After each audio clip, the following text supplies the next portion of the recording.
ఈ Donald Trump ఎప్పుడు ఎలా బిహేవ్ చేస్తాడో కూడా అర్థం కాని పరిస్థితి ఏర్పడదా ఉంది. ఎందుకు భయ్య అంటే మొన్న ఏమన్నాడు, ఇండియాకి అదేవిధంగా యూఎస్కి మధ్య ఏవైతే ఈ టారిఫ్ల సమస్య ఉందో, ఈ ట్రేడ్ సమస్యలు ఏవైతే ఉన్నాయో వీటన్నిటిని కూడా అధిగమించాలి అని చెప్పేసి అటువైపు నరేంద్ర మోడీ గారిని అదేవిధంగా ఇండియాని కూడా సంప్రదించాలనుకుంటున్నా అని చెప్పేసి ఒక స్టేట్మెంట్ ఇచ్చాడా లేదా? సో దీని గురించి వెంటనే నరేంద్ర మోడీ గారు కూడా రియాక్ట్ అయ్యారు. ఏమన్నారు, నువ్వు మంచిగా ఉంటారంటే మేము ఎందుకు వద్దు అంటాము, సో నువ్వు ఎలాగుంటే మేము కూడా అదే విధంగా ఉంటాం, సో నువ్వు మాట్లాడాలనుకుంటున్నావు కాబట్టి మేము కూడా నీతో మాట్లాడాలనుకుంటున్నాము.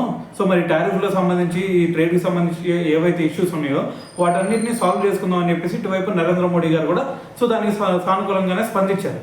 అయితే మరి ఫస్ట్లో మరి డొనాల్డ్ ట్రంప్ మరి ఏవైతే ఈ మంచిగా మాట్లాడుకుందాం మంచిగా చేసుకుందాం అని చెప్పేసి ఈ స్టేట్మెంట్లు ఇచ్చాడో, సో దాని తర్వాత వెనకమాల చూసుకుంటే మరి ఇంకో కుట్ర చేయబోతున్నాడు. ఏంటది, యూరోపియన్ యూనియన్ కలిసేసి అక్కడ మరి కొన్ని అంశాల గురించి అయితే మ్యాటర్ తీసుకురావడం జరిగింది.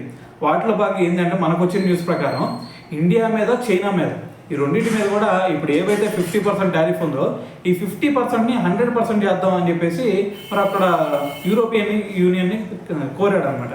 సో ఇంకో విషయం ఏంది, మనకి ఫ్రెండ్గా ఉన్నటువంటి రష్యా మీద కూడా కొన్ని ఆంక్షలు విధించాలి అని చెప్పేసి, సో దీనికి సంబంధించి మరి కొన్ని నిర్ణయాలు తీసుకోవాలని చెప్పేసి మరి యూరోపియన్ యూనియన్కి మరి కోరటం జరిగిందని చెప్పేసి ఒక న్యూస్ అయితే రావడం జరిగింది అనమాట.